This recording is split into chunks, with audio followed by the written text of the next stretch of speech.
Le vieux peintre Wang Fo et son disciple Ling erraient le long des routes du royaume de Han. Ils avançaient lentement, car Wang Fo s'arrêtait la nuit pour contempler les astres, le jour pour regarder les libellules. Ils étaient peu chargés, car Wang Fo aimait l'image des choses et non les choses elles-mêmes, et nul objet au monde ne lui semblait digne d'être acquis, sauf des pinceaux, des pots de laque et d'encre de Chine, des rouleaux de soie et du papier de riz. Ils étaient pauvres, car Wang Fo troquait ses peintures contre une ration de bouillie de millet et dédaignait les pièces d'argent. Son disciple Ling, pliant sous le poids d'un sac plein d'esquisses, courbait respectueusement le dos comme s'il portait la voûte céleste, car ce sac, aux yeux de Ling, était rempli de montagnes sous la neige, de fleuves au printemps et du visage de la lune d'été. Ling n'était pas né pour courir les routes aux côtés d'un vieil homme qui s'emparait de l'aurore et captait le crépuscule. Son père était changeur d'or. Sa mère était l'unique enfant d'un marchand de jade qui lui avait légué ses biens en la maudissant parce qu'elle n'était pas un fils. Ling avait grandi dans une maison d'où la richesse éliminait les hasards. Cette existence soigneusement calfeutrée l'avait rendu timide. Il craignait les insectes, le tonnerre et le visage des morts. Quand il eut 15 ans, son père lui choisit une épouse et la prit très belle, car l'idée du bonheur qu'il procurait à son fils le consolait d'avoir atteint l'âge où la nuit sert à dormir. L'épouse de Ling était frêle comme un roseau, enfantine comme du lait, douce comme la salive, salée comme les larmes. Après les noces, les parents de Ling poussèrent la discrétion jusqu'à mourir, et leur fils resta seul dans sa maison peinte de cinabre, en compagnie de sa jeune femme, qui souriait sans cesse, et d'un prunier qui chaque printemps donnait des fleurs roses.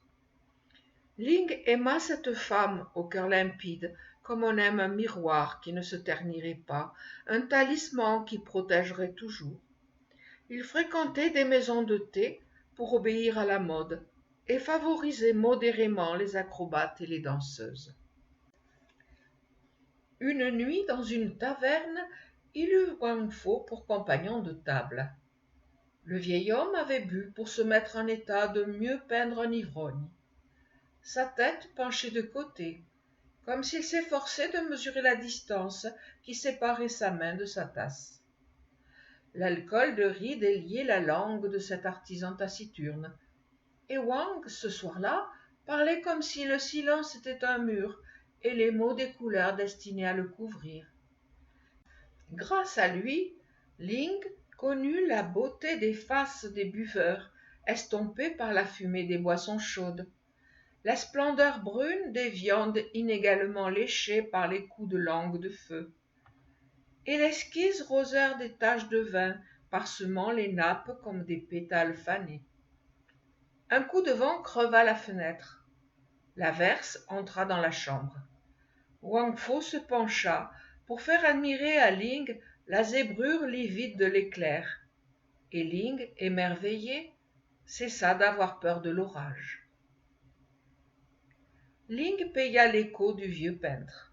Comme Wang Fo était sans argent et sans hôte, il lui offrit humblement un gîte.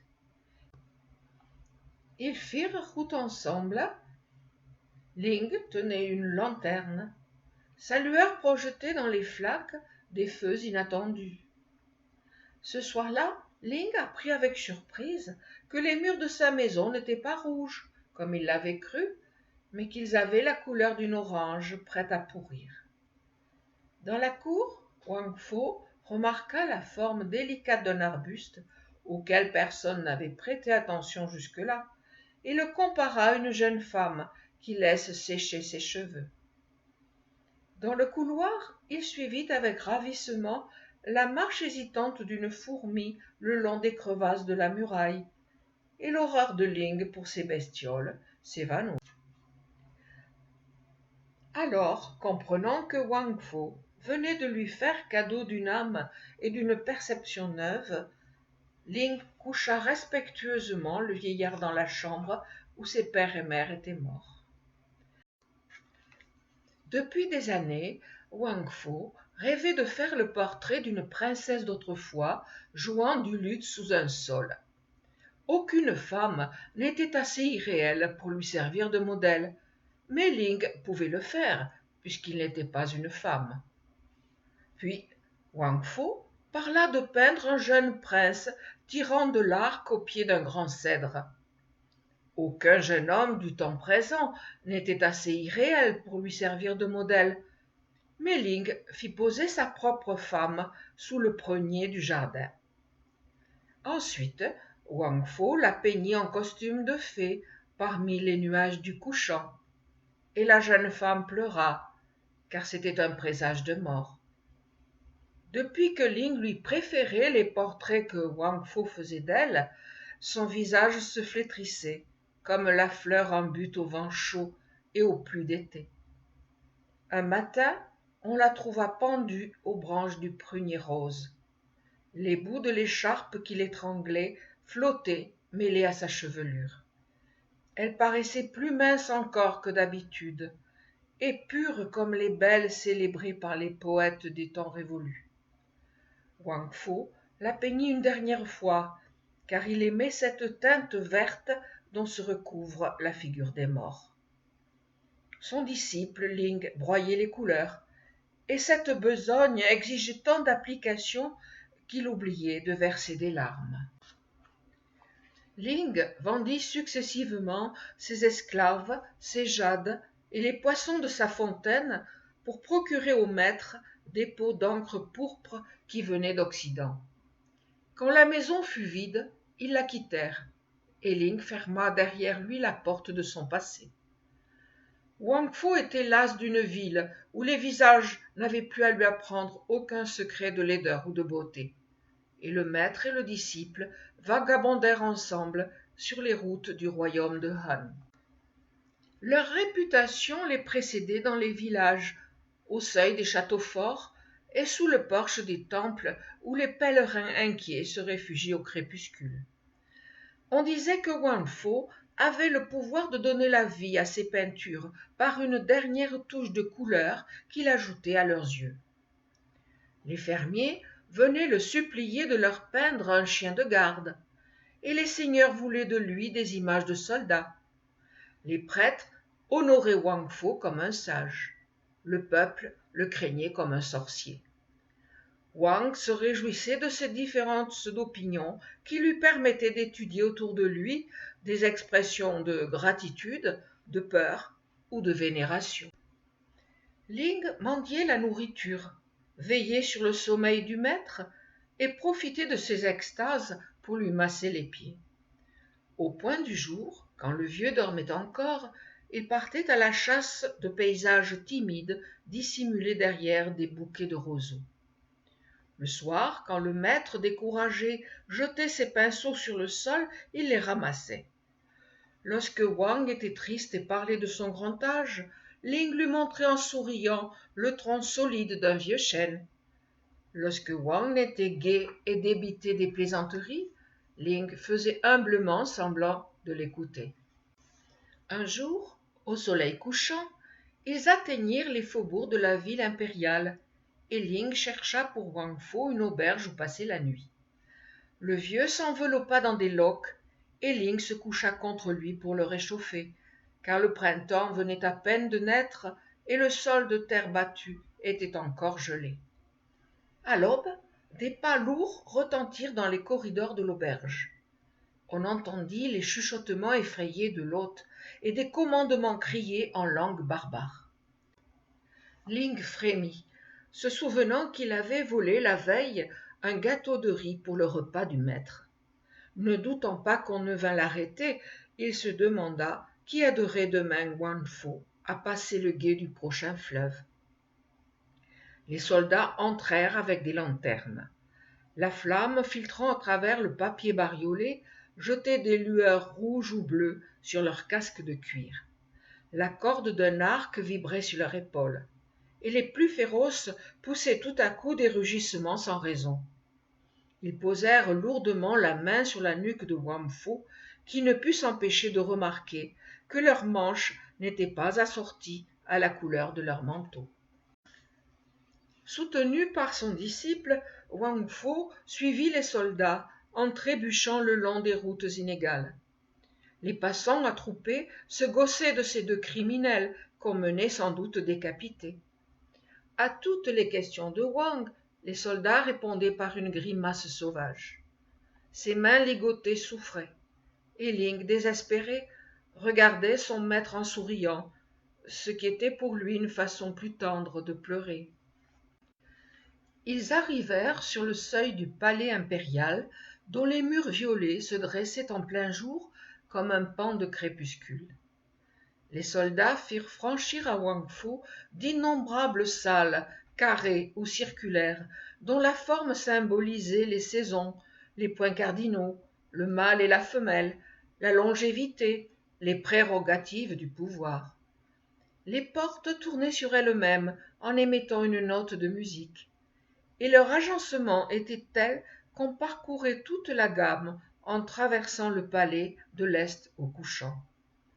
Tout se concertait pour donner l'idée d'une puissance et d'une subtilité surhumaines, et l'on sentait que les moindres ordres prononcés ici devaient être définitifs et terribles comme la sagesse des ancêtres. Enfin, l'air se raréfia. Le silence devint si profond qu'un supplicié même n'eût pas osé crier. Un eunuque souleva une tenture. Les soldats tremblèrent comme des femmes, et la petite troupe entra dans la salle où trônait le Fils du ciel. C'était une salle dépourvue de murs, soutenue par d'épaisses colonnes de pierre bleue. Un jardin s'épanouissait de l'autre côté des futtes de marbre, et chaque fleur contenue dans ces bosquets appartenait à une espèce rare apportée d'au-delà les océans. Mais aucune n'avait de parfum, de peur que la méditation du dragon céleste ne fût troublée par les bonnes odeurs. Par respect pour le silence où baignaient ses pensées, aucun oiseau n'avait été admis à l'intérieur de l'enceinte, et on en avait même chassé les abeilles. Un mur énorme séparait le jardin du reste du monde, afin que le vent, qui passe sur les chiens crevés et les cadavres des champs de bataille, ne pût se permettre de frôler la manche de l'empereur. Le maître céleste était assis sur un trône de jade, et ses mains étaient ridées comme celles d'un vieillard, bien qu'il eût à peine 20 ans. Sa robe était bleue pour figurer l'hiver et verte pour rappeler le printemps. Son visage était beau, mais impassible, comme un miroir placé trop haut qui ne reflèterait que les astres et l'implacable ciel. Il avait à sa droite son ministre des plaisirs parfaits, et à sa gauche son conseiller des justes tourments. Comme ses courtisans rangés au pied des colonnes tendaient l'oreille pour recueillir le moindre mot sorti de ses lèvres, il avait pris l'habitude de parler toujours à voix basse. « Dragon céleste, dit Wang Fu prosterné, je suis vieux, je suis pauvre, je suis faible, tu es comme l'été, je suis comme l'hiver. Tu as 10 000 vies, je n'en ai qu'une et qui va finir. Que t'ai-je fait? On a lié mes mains qui ne t'ont jamais nui. Tu me demandes ce que tu m'as fait, vieux Wang Fu, dit l'empereur. Sa voix était si mélodieuse qu'elle donnait envie de pleurer. Il leva sa main droite, que les reflets du pavement de jade faisaient paraître glauque comme une plante sous-marine, et Wang Fu, émerveillé par la longueur de ses doigts minces, chercha dans ses souvenirs s'il n'avait pas fait de l'empereur ou de ses ascendants un portrait médiocre qui mériterait la mort. Mais c'était peu probable, car Wang Fu jusqu'ici avait peu fréquenté la cour des empereurs, lui préférant les huttes des fermiers, ou dans les villes les faubourgs des courtisanes, et les tavernes le long des quais où se querellent les portefaix. Tu me demandes ce que tu m'as fait, vieux Wang Fu, reprit l'empereur, en penchant son cou grêle vers le vieil homme qui l'écoutait. Je vais te le dire. Mais comme le venin d'autrui ne peut se glisser en nous que par nos 9 ouvertures pour te mettre en présence de tes torts, je dois te promener le long des corridors de ma mémoire et te raconter toute ma vie. Mon père avait rassemblé une collection de tes peintures dans la chambre la plus secrète du palais, car il était d'avis que les personnages des tableaux doivent être soustraits à la vue des profanes en présence de qui ils ne peuvent baisser les yeux. C'est dans ces salles que j'ai été élevé, vieux Wang Fu, car on avait organisé autour de moi la solitude pour me permettre d'y grandir. Pour éviter à ma candeur l'éclaboussure des âmes humaines, on avait éloigné de moi le flot agité de mes sujets futurs, et il n'était permis à personne de passer devant mon seuil, de peur que l'ombre de cet homme ou de cette femme ne s'étendît jusqu'à moi. Les quelques vieux serviteurs qu'on m'avait octroyés se montraient le moins possible. Les heures tournaient en cercle. Les couleurs de tes peintures s'avivaient avec l'aube et pâlissaient avec le crépuscule. La nuit, quand je ne parvenais pas à dormir, je les regardais, et pendant près de 10 ans, je les ai regardés toutes les nuits. Le jour, assis sur un tapis dont je savais par cœur le dessin, reposant mes paumes vides sur mes genoux de soie jaune, je rêvais aux joies que me procurerait l'avenir. Je me représentais le monde, le pays de Han au milieu, pareil à la plaine monotone et creuse de la main que sillonnent les lignes fatales des 5 fleuves. Tout autour, la mer où naissent les monstres, et plus loin encore les montagnes qui supportent le ciel. Et pour m'aider à me représenter toutes ces choses, je me servais de tes peintures. Tu m'as fait croire que la mer ressemblait à la vaste nappe d'eau étalée sur tes toiles, si bleue qu'une pierre en y tombant ne peut que se changer en saphir, que les femmes s'ouvraient et se refermaient comme des fleurs, pareilles aux créatures qui s'avancent, poussées par le vent, dans les allées de tes jardins, et que les jeunes guerriers à la taille mince qui veillent dans les forteresses des frontières étaient eux-mêmes des flèches qui pouvaient vous transpercer le cœur. À 16 ans, j'ai vu se rouvrir les portes qui me séparaient du monde. Je suis monté sur la terrasse du palais pour regarder les nuages, mais ils étaient moins beaux que ceux de tes crépuscules. J'ai commandé ma litière, secoué sur des routes dont je ne prévoyais ni la boue ni les pierres, j'ai parcouru les provinces de l'Empire, sans trouver tes jardins pleins de femmes semblables à des lucioles, tes femmes dont le corps est lui-même un jardin. Les cailloux des rivages m'ont dégoûté des océans. Le sang des suppliciés est moins rouge que la grenade figurée sur tes toiles. La vermine des villages m'empêche de voir la beauté des rizières. La chair des femmes vivantes me répugne comme la viande morte qui pend au croc des bouchers, et le rire épais de mes soldats me soulève le cœur. Tu m'as menti, Wang Fu, vieil imposteur. Le monde n'est qu'un amas de taches confuses, jetées sur le vide par un peintre insensé, sans cesse effacé par nos larmes. Le royaume de Han n'est pas le plus beau des royaumes, et je ne suis pas l'empereur. Le seul empire sur lequel il vaille la peine de régner est celui où tu pénètres, vieux Wang, par le chemin des 1000 courbes et des 10 000 couleurs. Toi seul règnes en paix sur les montagnes couvertes d'une neige qui ne peut fondre et sur des champs de narcisses qui ne peuvent pas mourir. Et c'est pourquoi, Wang Fu, j'ai cherché quel supplice te serait réservé, à toi dont les sortilèges m'ont dégoûté de ce que je possède et donné le désir de ce que je ne posséderai pas. Et pour t'enfermer dans le seul cachot dont tu ne puisses sortir, j'ai décidé qu'on te brûlerait les yeux, puisque tes yeux, Wang Fu, sont les 2 portes magiques qui t'ouvrent ton royaume. Et puisque tes mains sont les 2 routes aux 10 embranchements qui te mènent au cœur de ton empire, j'ai décidé qu'on te couperait les mains. M'as-tu compris, vieux Wang Fo? En entendant cette sentence, le disciple Ling arracha de sa ceinture un couteau ébréché et se précipita sur l'empereur. 2 gardes le saisirent. Le fils du ciel sourit et ajouta dans un soupir. Et je te hais aussi, vieux Wang Fo, parce que tu as su te faire aimer. Tuez ce chien. Ling fit un bond en avant pour éviter que son sang ne vînt tacher la robe du maître. Un des soldats leva son sabre et la tête de Ling se détacha de sa nuque, pareille à une fleur coupée.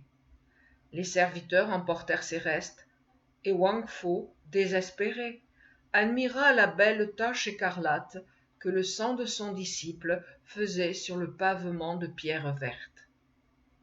L'empereur fit un signe, et 2 eunuques essuyèrent les yeux de Wang Fo. « Écoute, vieux Wang Fo, dit l'empereur, et sèche tes larmes, car ce n'est pas le moment de pleurer. Tes yeux doivent rester clairs, afin que le peu de lumière qui leur reste ne soit pas brouillé par tes pleurs. Car ce n'est pas seulement par rancune que je souhaite ta mort. Ce n'est pas seulement par cruauté que je veux te voir souffrir. J'ai d'autres projets, vieux Wang Fo.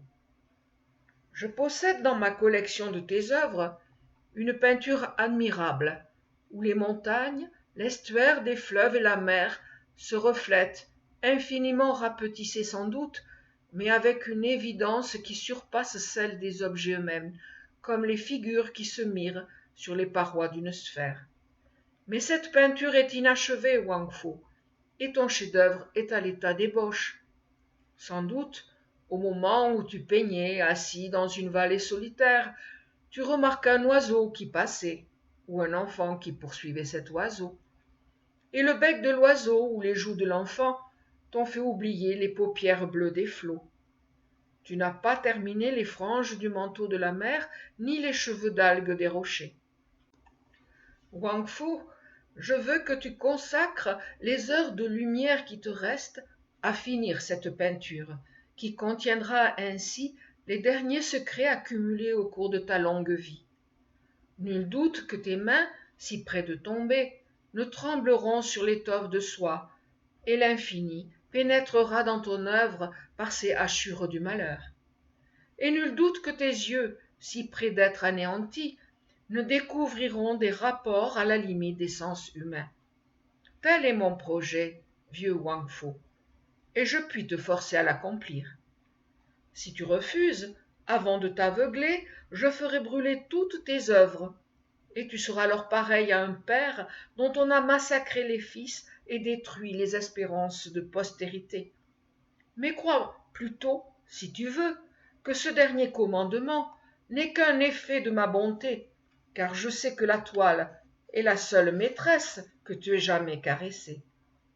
Et t'offrir des pinceaux, des couleurs et de l'encre pour occuper tes dernières heures, c'est faire l'aumône d'une fille de joie à un homme qu'on va mettre à mort. Sur un signe du petit doigt de l'empereur, 2 eunuques apportèrent respectueusement la peinture inachevée où Wang Fo avait tracé l'image de la mer et du ciel. Wang Fo sécha ses larmes et sourit, car cette petite esquisse lui rappelait sa jeunesse. Tout y attestait une fraîcheur d'âme à laquelle Wang Fo ne pouvait plus prétendre, mais il y manquait cependant quelque chose, car à l'époque où Wang l'avait peinte, il n'avait pas encore assez contemplé de montagnes, ni de rochers baignant dans la mer leurs flancs nus, et ne s'était pas assez pénétré de la tristesse du crépuscule. Wang Fo choisit un des pinceaux que lui présentait un esclave, et se mit à étendre sur la mer inachevée de larges coulées bleues. Un eunuque accroupi à ses pieds broyait les couleurs. Il s'acquittait assez mal de cette besogne, et plus que jamais Wang Fo regretta son disciple Ling. Wang commença par teinter de rose le bout de l'aile d'un nuage posé sur une montagne. Puis il ajouta la surface de la mer de petites rides qui ne faisaient que rendre plus profond le sentiment de sa sérénité. Le pavement de jade devenait singulièrement humide, mais Wang Fo, absorbé dans sa peinture, ne s'apercevait pas qu'il travaillait assis dans l'eau. Le frêle canot, grossi sous les coups de pinceau du peintre, occupait maintenant tout le premier plan du rouleau de soie. Le bruit cadencé des rames s'éleva soudain dans la distance, rapide et vif comme un battement d'ailes. Le bruit se rapprocha, emplit doucement toute la salle, puis cessa, et des gouttes tremblaient immobiles, suspendues aux avirons du batelier. Depuis longtemps, le fer rouge destiné aux yeux de Wang s'était éteint sur le brasier du bourreau. Dans l'eau jusqu'aux épaules, les courtisans, immobilisés par l'étiquette, se soulevaient sur la pointe des pieds. L'eau atteignit enfin au niveau du cœur impérial. Le silence était si profond qu'on eût entendu tomber des larmes. C'était bien Ling. Il avait sa vieille robe de tous les jours, et sa manche droite portait encore les traces d'un accroc qu'il n'avait pas eu le temps de réparer le matin avant l'arrivée des soldats. Mais il avait autour du cou une étrange écharpe rouge. Wang Fo lui dit doucement, continuant à peindre: « Je te croyais mort. »« Vous, vivant, dit respectueusement Ling, comment aurais-je pu mourir ?» Et il aida le maître à monter en barque. Le plafond de jade se reflétait sur l'eau, de sorte que Ling paraissait naviguer à l'intérieur d'une grotte. Les tresses des courtisans, submergées, ondulaient à la surface comme des serpents, et la tête pâle de l'empereur flottait comme un lotus. « Regarde, mon disciple, dit mélancoliquement Wang Fo, ces malheureux vont périr, si ce n'est déjà fait. Je ne me doutais pas qu'il y avait assez d'eau dans la mer pour noyer un empereur. Que faire? » « Ne crains rien, maître, murmura le disciple. Bientôt ils se trouveront à sec, et ne se souviendront même pas que leur manche ait jamais été mouillée. Seul l'empereur gardera au cœur un peu d'amertume marine. Ces gens ne sont pas faits pour se perdre à l'intérieur d'une peinture. Et il ajouta: La mer est belle, le vent bon, les oiseaux marins font leur nid. Partons, mon maître, pour le pays au-delà des flots. Partons, dit le vieux peintre. Wang Fo se saisit du gouvernail, et Ling se pencha sur les rames. La cadence des avirons emplit de nouveau toute la salle, ferme et régulière comme le bruit d'un cœur. Le niveau de l'eau diminuait insensiblement autour des grands rochers verticaux qui redevenaient des colonnes. Bientôt, quelques rares flaques brillèrent seules dans les dépressions du pavement de jade. Les robes des courtisans étaient sèches, mais l'empereur gardait quelques flocons d'écume dans la frange de son manteau. Le rouleau achevé par Wang Fo restait posé sur la table basse. Une barque en occupait tout le premier plan. Elle s'éloignait peu à peu, laissant derrière elle un mince sillage qui se refermait sur la mer immobile. Déjà, on ne distinguait plus le visage des deux hommes assis dans le canot. Mais on apercevait encore l'écharpe rouge de Ling, et la barbe de Wang Fo flottait au vent. La pulsation des rames s'affaiblit, puis cessa, oblitérée par la distance. L'empereur, penché en avant, la main sur les yeux, regardait s'éloigner la barque de Wang, qui n'était déjà plus qu'une tache imperceptible dans la pâleur du crépuscule. Une buée d'or s'éleva et se déploya sur la mer. Enfin, la barque vira autour d'un rocher qui fermait l'entrée du large. L'ombre d'une falaise tomba sur elle. Le sillage s'effaça de la surface déserte, et le peintre Wang Fo et son disciple Ling disparurent à jamais sur cette mer de jade bleu que Wang Fo venait d'inventer.